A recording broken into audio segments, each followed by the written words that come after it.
Welcome back. Today we're going to be covering the big fellas in this draft class who are going to be the silent difference between an unbreakable defense and one that lacks stability. The defensive tackle position. If you do enjoy the content, please consider liking and subscribing as it would be greatly appreciated.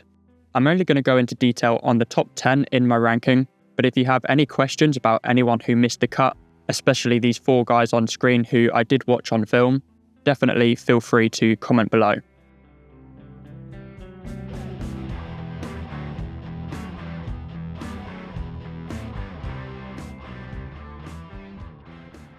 We kick off with number 10, Josh Farmer out of Florida State. This is someone whose ability to stop the run will be discredited because it doesn't look as though he was asked to hold his ground and fill the space in this defense. His role was to penetrate the O-line and get into the backfield, which at times looks like he's getting moved or maybe he's not the most disciplined against the run. But actually I think he's flashed the ability to hang in there and stuff the run the way he'll need to in the NFL.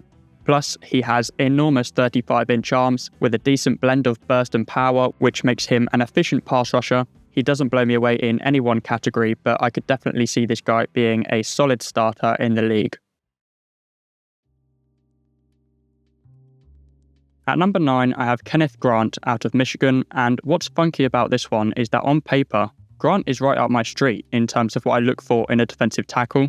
I think the pass rushing stuff gets overvalued with interior linemen. I want big space fillers who are going to clog the running lanes and give stability to the defense. And I look at Kenneth Grant on paper. He's 6'4", 331 pounds, plays a fair bit of nose tackle for Michigan. And I've got him down as a 3rd rounder because his size and his power does make him fairly valuable against the run. And this isn't a direct comparison as a prospect overall. But if you remember Mazi Smith, who also came out of Michigan in 2023, he was a late 1st rounder for the Cowboys. He's about the same size as Grant, and yet he's been a complete liability for the Cowboys against the run. And it's because he might be big, but the anchor isn't there. And that's how I feel about Kenneth Grant. It's great being big, but he kind of looks like he's carrying too much weight because he doesn't hold that weight with dynamism. There are times where you can just sort of bundle him over. He doesn't have that balance. So maybe that will be a thing when he gets to the NFL where they do ask him to cut some weight. But honestly, I would say this is a bit of a risk, especially when he's being spoken about in the 1st round conversation. There's a couple of guys in this class that might not quite make my top 5, but they sum up exactly what I value in a defensive tackle.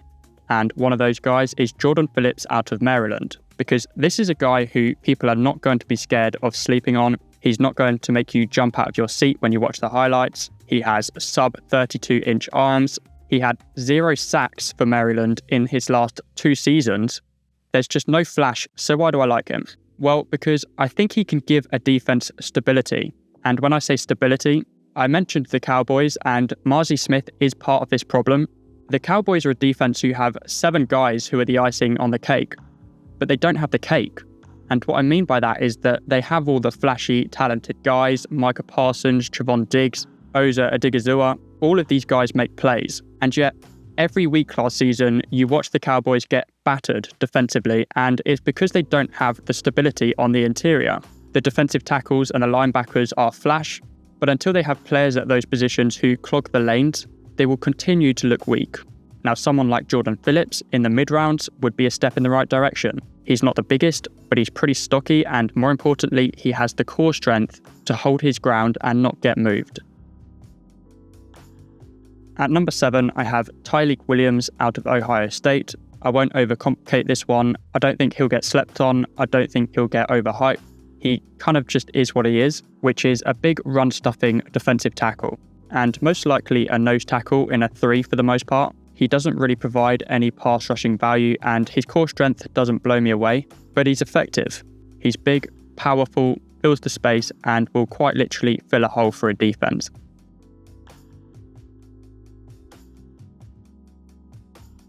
The biggest sleeper in this class is CJ West out of Indiana, and this is exactly what I was talking about with Jordan Phillips. He's got short arms, had just 1 sack last season, no real pass rushing value to speak of, but the anchor is real. At just 6'1", he can get under the pads of offensive linemen with ease, and once he's in that position, you're not moving him. In fact, he's moving you. These are the guys where it's hard to show evidence when I'm going through the film and recording the clips in order to show you what I'm talking about. Because again, it's not about the highlight reel plays with CJ West or Jordan Phillips. The evidence is in the quantity, so you'll just have to take my word for it when I say that every play looks like this. CJ West is not being moved off his spot. At number 5, I've got Darius Alexander out of Toledo.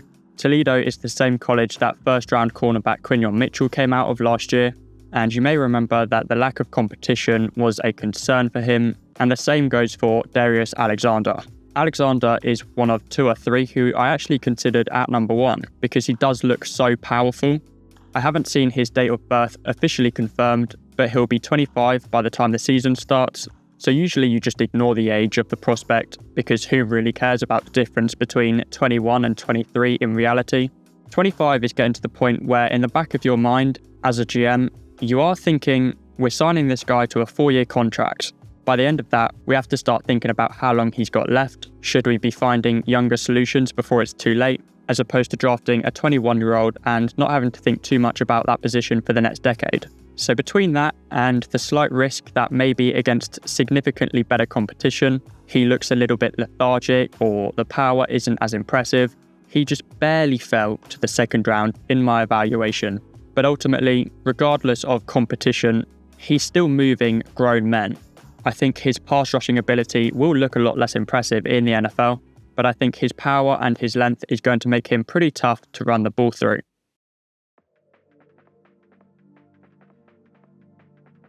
At number 4, I have Walter Nolen out of Ole Miss. I spoke about Darius Alexander being a tough evaluation, but nobody moved around my ranking like Walter Nolen.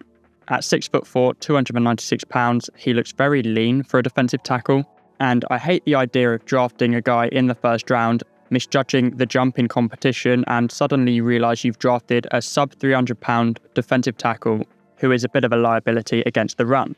With this said, what I was so impressed by with Nolen is that he must be so strong, because even without that real base behind him, he was stuffing the run against SEC competition, and he was doing it very consistently. I'm not saying he's going to be a dominant run stuffer in the NFL at his weight, but I don't think he'll be a liability, and I probably should make this clear. I've established that if a defensive tackle can't stop the run, I'm probably not going to be that interested, but if they can stop the run, combining that with pass rushing ability does of course excite me, because someone like Walter Nolen isn't the risk I was expecting to see when I was first watching his tape, and his burst, his twitch, the ability to gain leverage on the offensive lineman with a single step, he's got the upside of a double-digit sack type of defensive tackle in the NFL. At number 3, I've got Alfred Collins out of Texas. I don't know why this guy doesn't seem to be in the first round conversation. I guess it's probably the fact that he only had 1 sack last season, but if you get this guy outside the first round, you're getting an absolute steal. He has more pass rushing upside than he displayed on film in college.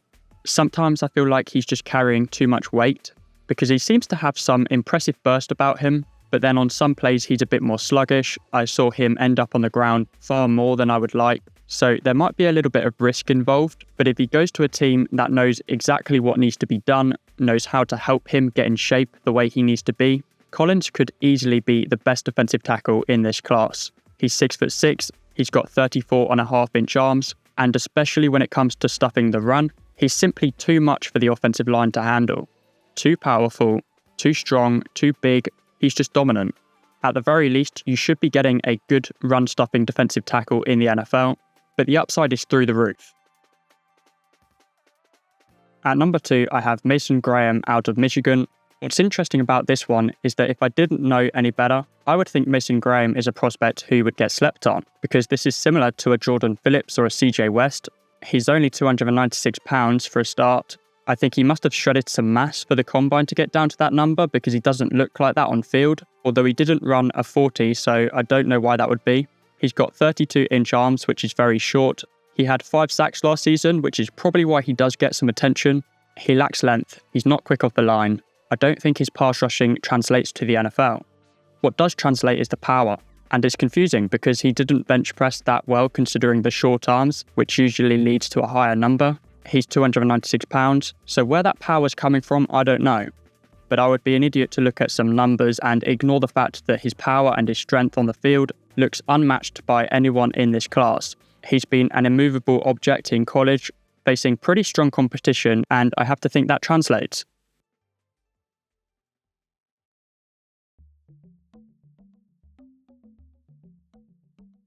At number 1, I've got Derek Harmon out of Oregon. Harmon is the one guy in this class who I see being able to stuff the run and pressure the quarterback at an elite level.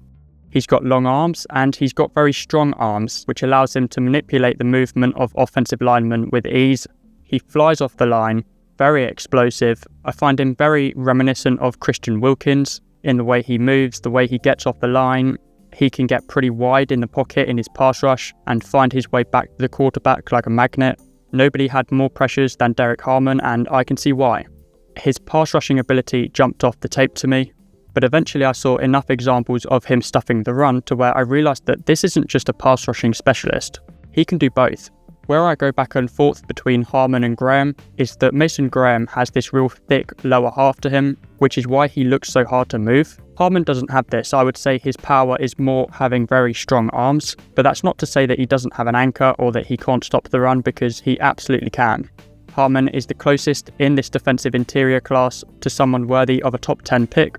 Whether it's quite worthy of that, I would say it's on the brink. So once I get through all the positions, I will let you know. If you did enjoy the content, please consider liking and subscribing, as it greatly supports the channel, and I'll see you next time.